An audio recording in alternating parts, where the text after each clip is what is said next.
Hello guys, welcome back to my channel. तो आज मैं आपके लिए लेकर आई हूँ रिवैम्प का एकदम न्यू एपिसोड 9th। और आज का एपिसोड बहुत ही क्यूट और बहुत ही फनी होने वाला है। तो लेट्स बिगिन। तो आज के एपिसोड की शुरुआत होती है पन और रमिल से। तो ये लोग पास्ट में चले जाते हैं और पन को जो अक्सर सपना आया करता था कि वो किसी के साथ है, तो वो एक्चुअली और कोई नहीं रमिल ही था। तो पन अभी वो सब पास्ट में फील कर रहा होता है, जी रहा होता है। पन पूछता है रमिल से कि क्या तुम सच में मेरे साथ हो या बस मैं एक सपना देख रहा हूँ। जिसपे रमिल बोलता है हाँ मैं तुम्हारे साथ हूँ पन, और ये कोई सपना नहीं है। पन पूछता है कि हम दोबारा कब मिलेंगे एक दूसरे से। जिसपे रमिल बोलता है कि मेरा नाम याद रखना, मेरा नाम रमिल है और हम एक न एक दिन जरूर मिलेंगे। अब आपको यहाँ पे एक चीज समझना होगा कि ये दोनों पास्ट में गए हैं, बट पास्ट में जो पुराना वाला जो पन है, पास्ट वाला, उसे नहीं पता था कि ये रमिल है। लेकिन जब ये दोनों वापस से पास्ट में गए हैं तो ये जो पन दोबारा अपने आप को फील कर सकता है, वो सब मेमोरीज को देख सकता है कि हाँ वो मुझसे मिला था और वो उसे जान गया है। अब फिर पन बोलता है तो अच्छा यही कारण है जो मैं हमेशा तुम्हें सपने में देखा करता था। जिसपे रमिल बोलता है हाँ मैं वही इंसान हूँ जो तुम्हारे सपने में आया करता था।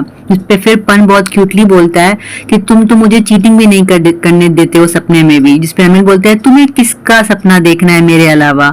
पन बोलता है रमिल को कि हमें अपने गोल पर अड़े रहना पड़ेगा, हमारा जो मकसद है हमें उसे पूरा करना है। और फिर नेक्स्ट सीन में हम देखते हैं पास्ट का वो सीन जब मीथस पन को पहली बार घर लाता है रमिल से मिलवाने। को याद है वो पास सीन जब मीथस पन का पीछा करता है क्योंकि वो उस रूम से बाहर निकल जाता है और वो ब्लीड कर रहा होता है। तो उसका वैम्पायर वाला जो भी फीलिंग्स है वो जाग जाता है और वो उसको हंट करने के लिए उसका पीछा करता है। और तभी वहां पे जो रमिल है वो आके उसे बचाता है।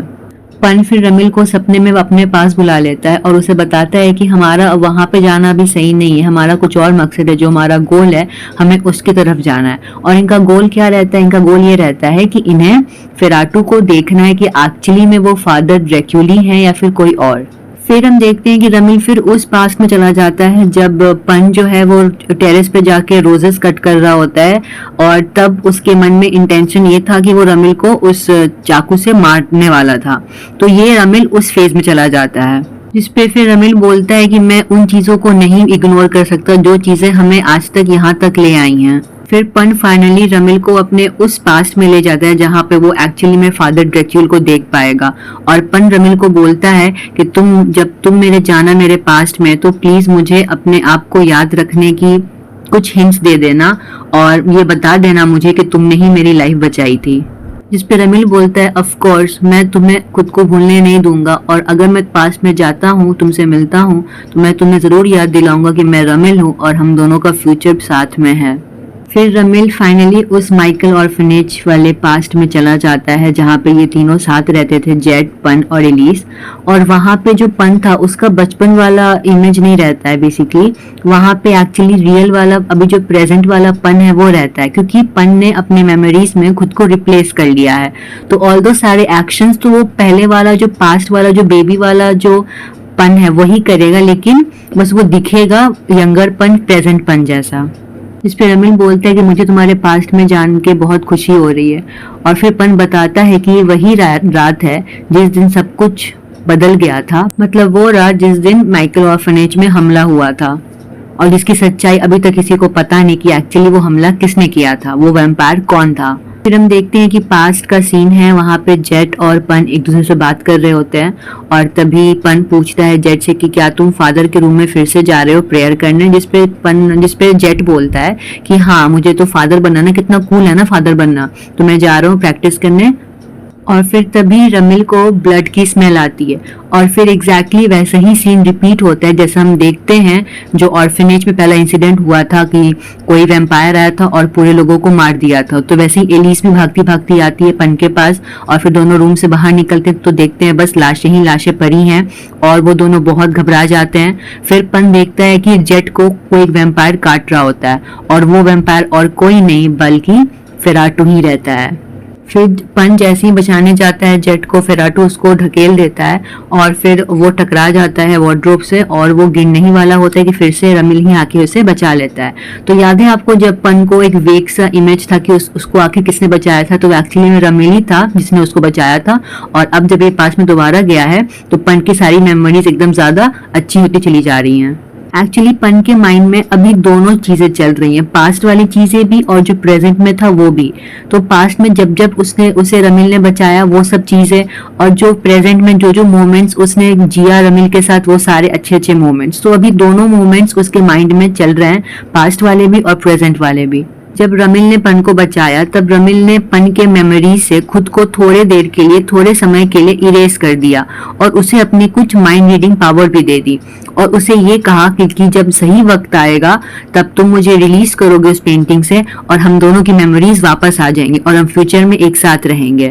तभी प्रेजेंट में देखते हैं कि पन के नोज से ब्लीडिंग होने लगती है और पोंगो घबरा जाता है। तभी मेकिन बताता है कि ऐसा कुछ भी घबराने वाली बात नहीं है, ये बस साइड इफेक्ट है पावर का। तब रमिल फिराटू को देखता है और समझ जाता है कि ये सब कुछ फिराटू कहीं किया धरा है और फिर रमिल पूछता है कि तुम्हें तो यहाँ पे नहीं होना चाहिए, तुम आखिर इस दुनिया में कैसे आए। इस पे फिराटू बोलता है कि ये सवाल तो मुझे तुमसे पूछना चाहिए, तुम आखिर यहाँ पे क्या कर रहे हो। मैंने तो एक डीमन को तुमको कैद करने के लिए शराब देने को बोला था, लेकिन तब भी तुम बच के इस दुनिया में क्या कर रहे हो। फिर फिराटू समझ जाता है कि रमिल जिस बच्चे को बचा रहा है वो वही बच्चा है जो रमिल को उस पेंटिंग से रिलीज करेगा और उस कर्स को ब्रेक करेगा, तो वो उसे हार्म करने की कोशिश करता है।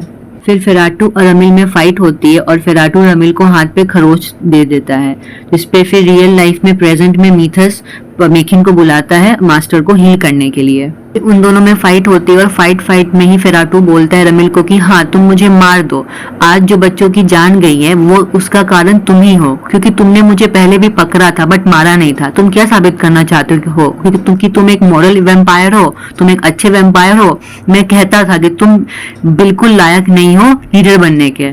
और फिर रमिल अपना नेकलेस निकाल के फिराटू के हाथ में घोंप देता है, जिसपे फिर रमिल बोलता है कि मैं तुमसे कितनी बार कहा है कि मुझे नहीं बनना है लीडर। जिसपे फिराटू बोलता है कि तुम झूठ बोल रहे हो, अगर तुम्हें नहीं बनना तो तुम मुझे बनने दो। जिसपे फिर रमिल बोलता है कि तुम बिल्कुल भी लायक ही नहीं हो लीडर बनने के। फिर फिराटू गुस्से में बोलता है कि अगर मैं नहीं बन सकता तो मैं किसी को भी नहीं बनने दूंगा, और वो जाता है पन को हर्ट करने। और तभी रमिल फिराटू को लाइफ टाइम एटर्निटी के लिए सुला देता है, और जैसे ही फिराटू गिरता है तो उसके हाथ से लग के कैंडल भी गिर जाता है और उसी वजह से उस ऑर्फनेज में आग लग जाती है। तभी रमिल पन को जगाता है, उठाता है उसे और बोलता है कि हम जीत गए और हमारा जर्नी हम फ्यूचर में जरूर कंटिन्यू करेंगे, तो हम जरूर फ्यूचर में मिलेंगे। और तभी रियल लाइफ में पन उठ जाता है चौंक के एकदम, और फिर वो रमिल को शेक ऑफ करता है और फिर रमिल भी अपने सपने से उठ जाता है। दोनों फिर एक दूसरे को हक करते हैं और चेक करते हैं कि किसी को कहीं चोट तो नहीं लगी, कोई सब कुछ ठीक तो है। इन दोनों का प्यार देख के बाकी तीनों रूम से बाहर चले जाते हैं और फिर रमिल पूछता है पन से कि क्या तुम्हें अब सब कुछ याद आ गया। तो फिर पन बताता है कि हाँ मुझे सब कुछ याद आ गया और बहुत बहुत थैंक यू, शुक्रिया जो तुमने मेरी जान हर बार बचाई। फिर हम देखते हैं कि बाहर सब कोई बैठे होते हैं और वहाँ पे भी रमिल पन का हाथ किस कर रहा होता है, जिसपे पन बोलता है कि सब कोई यहाँ पर है रमिल। जिसपे फिर मीथस अहम अहम करता है और फिर मीथस पूछता है कि अब तो आप श्योर है ना कि फादर ड्रैक्यूली फिराटू है। इसमें रमिल बताता है कि उसने ज्यादा कुछ नहीं किया फिराटू के साथ, उसने बस उसे जिंदगी भर के लिए सुला दिया। फिर मीथस बोलता है इसका मतलब फिराटू जिंदा है और हमें तुरंत ही उसका कुछ ना कुछ करना पड़ेगा। और फिर हम देखते हैं कि वहाँ पे कियार का एक पर्सन आता है एक मैसेज लेके, और ये समझ जाते हैं ये लोग कि कियार किसी प्रॉब्लम में है। और फिर वहाँ पे रमिल आता है और देखता है कि कियार काफी ज्यादा हर्ट है, और फिर वो अपने पावर से कियार को ठीक कर देता है। कियार जब बेहोश था तो उसे ऐसा लग रहा था कि वो सपने में इन सबको देख रहा है, मीथस को, मैकिन को और रमिल को, और अब वो जल्दी ही मरने वाला है। तो वो काफी ज्यादा एम्बैरेस भी फील कर रहा था। कियार बोलता है कि मुझे लगा मास्टर आप मुझसे प्यार नहीं करते, आप मेरी फिक्र नहीं करते। जिस पर रमिल बोलता है कि तुम्हारी सबको फिक्र करते हैं कियार।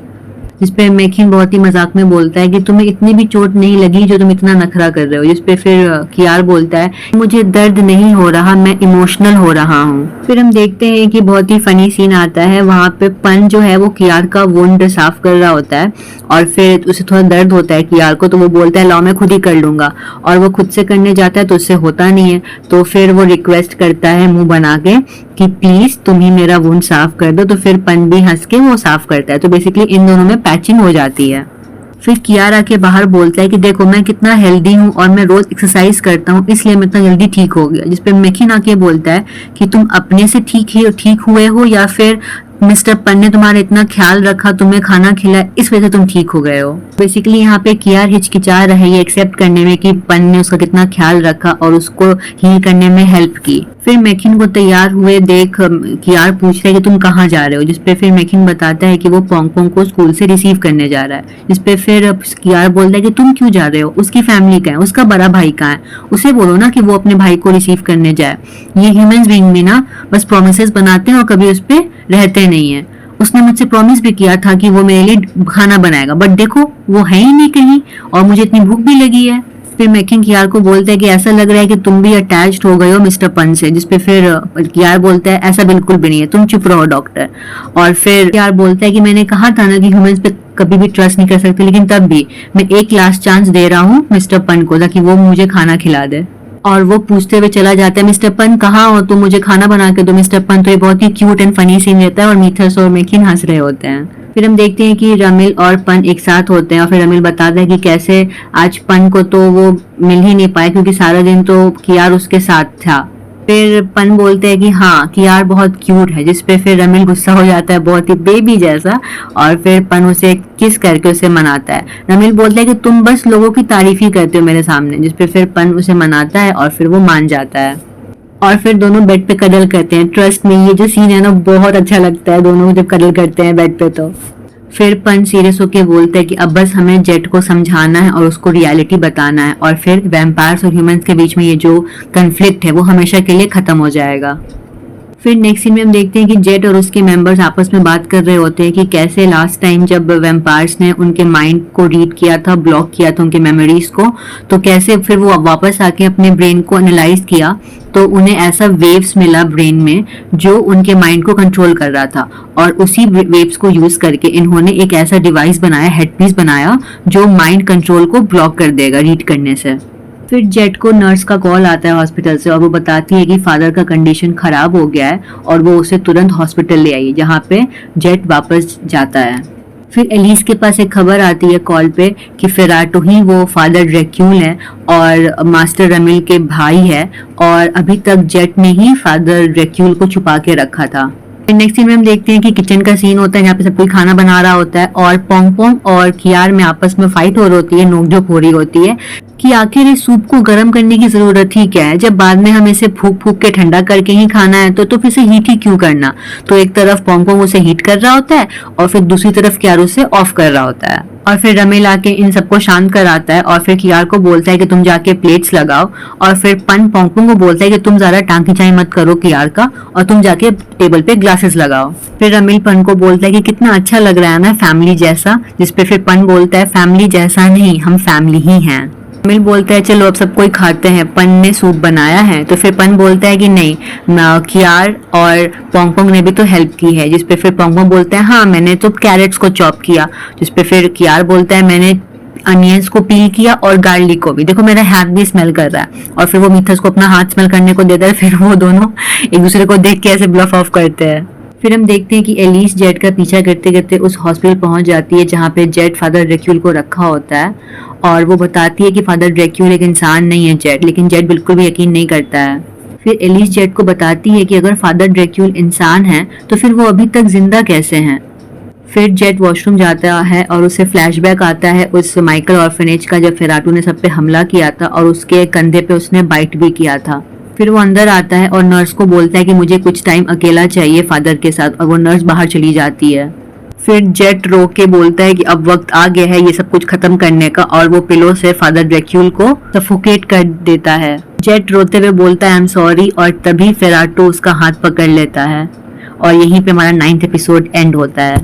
फिर 10th एपिसोड का रिव्यू ये होगा कि फेराटो वापस जिंदा हो जाता है और वो अपने कंट्रोल में जेट को ले लेता है और उसको हर्ट करने की धमकी भी देता है और फिर रमिल और उसका फिर से पंगा होगा। अब नेक्स्ट एपिसोड में क्या होगा, स्टे ट्यून्ड, बाय बाय।